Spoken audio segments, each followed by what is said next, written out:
আওয়ামী লীগ নিষিদ্ধ, দেশের সবচেয়ে বড় রাজনৈতিক একটা শক্তি নির্বাচনের বাইরে। এটি জাতির সামনে এক কঠিন প্রশ্ন, এই নির্বাচন কতটা গ্রহণযোগ্য এবং প্রতিদ্বন্দ্বিতাপূর্ণ হবে। প্রধান উপদেষ্টা ডক্টর মোহাম্মদ ইউনূস ঈদের ঠিক আগের দিন ঘোষণা দিয়েছেন এপ্রিলের প্রথমার্ধে জাতীয় সংসদ নির্বাচন হবে।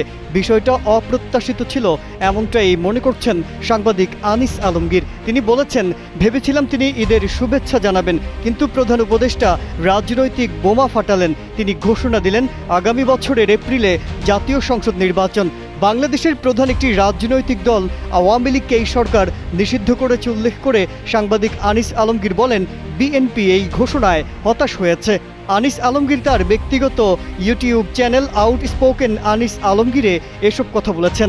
দেশের সবচেয়ে বড় রাজনৈতিক শক্তি নির্বাচনের বাইরে থাকতে এর অন্তর্ভুক্তিমূলক চরিত্র বড় রকমের একটা ধাক্কা খায়। একটি বৃহত্তর জনসমর্থিত দল বাদ পড়লে ব্যালট বাক্স যতই ভরে ওঠে, গণতন্ত্র ফাঁকা থেকে যায়।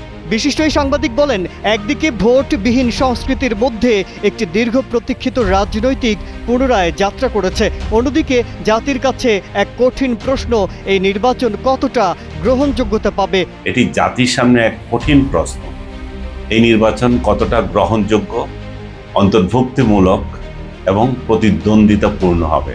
আনিস আলমগীর বলেন, একটি নির্বাচনের গ্রহণযোগ্যতা নির্ভর করে তিনটা বিষয়ের উপর। প্রথমটি হলো অংশগ্রহণকারী দলের সংখ্যা এবং তাদের জনসমর্থন। দ্বিতীয়টি হলো ভোটারদের আস্থা, তারা নিশ্চিত হতে চায় যে তারা যেখানে ভোট দিচ্ছে সেখানে যাচ্ছে এবং ভোট কেন্দ্রে নিরাপত্তা আছে। মোনালিসা হেভি ফ্লো 15 পিস প্যাকেটের সাথে 8 পিসের একটি প্যাকেট একদম ফ্রি। এ প্রসঙ্গে তিনি 1988 সালের উদাহরণ টানেন। আনিস আলমগীর বলেন, শুধু সংখ্যা দিয়ে নয়, দলগুলোর জনসমর্থন আছে কিনা সেটিও দেখতে হবে। তিনি বলেন, 1988 সালেও 71টি রাজনৈতিক দল নির্বাচনে অংশ নিয়েছিল, এরপরও সে নির্বাচন গ্রহণযোগ্যতা পায়নি। সংখ্যা দিলে হবে না, জনসমর্থন আছে কিনা সেটা দেখতে হবে। সংখ্যা দিয়ে তো 71টি রাজনৈতিক দলও একবার ইলেকশন করেছিল, ভোটারবিহীন একটা নির্বাচন হয়েছিল সেই 88 সালে, আপনার হয়তো মনে আছে অনেকে। আনিস আলমগীরের মতে তৃতীয় যে বিষয়টি গুরুত্বপূর্ণ তা হলো নির্বাচন কমিশনের নিরপেক্ষতা এবং প্রস্তুতি। তিনি বলেন, নিরপেক্ষতার বিষয়টি সরকারের ওপর বর্তায়, যেমন সরকার কেমন নির্বাচন চায়, কতটা নিরপেক্ষ নির্বাচন চায়, এই বিষয়টা। এই তিনটি ক্ষেত্রেই প্রশ্ন রয়ে গেছে বলে মনে করেন আনিস আলমগীর। তিনি বলেন, নিরপেক্ষ সরকারের নামে একপাক্ষিক উপদেষ্টার উপস্থিতি নির্বাচনের স্বচ্ছতাকে প্রশ্নবিদ্ধ করছে। এই নিরপেক্ষতার বিষয়টা কিন্তু সরকারের উপরও বর্তায়। সরকার কেমন চায়, নির্বাচনটা কেমন হবে, কতটা নিরপেক্ষভাবে নতুন সরকারকে যারা ক্ষমতা হস্তান্তর করতে আগ্রহী। কিন্তু বর্তমান প্রেক্ষাপটে আমরা যদি সেটা দেখি, এই তিনটা ক্ষেত্রেই প্রশ্ন রয়ে গেছে।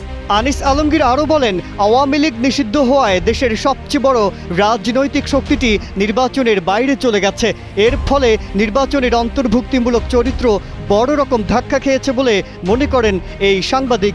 আনিস আলমগীর বলেন, ভোটাররা জানে একটি বৃহত্তর জনসমর্থিত দল বাদ পড়লে ব্যালট বাক্স যতই ভরে উঠুক, গণতন্ত্র ফাঁকা থেকে যায়। ভোটাররা জানে একটি বৃহত্তর জনসমর্থিত দল বাদ পড়লে ব্যালট বাক্স যতই ভরে উঠুক, গণতন্ত্র ফাঁকা থেকে যায়।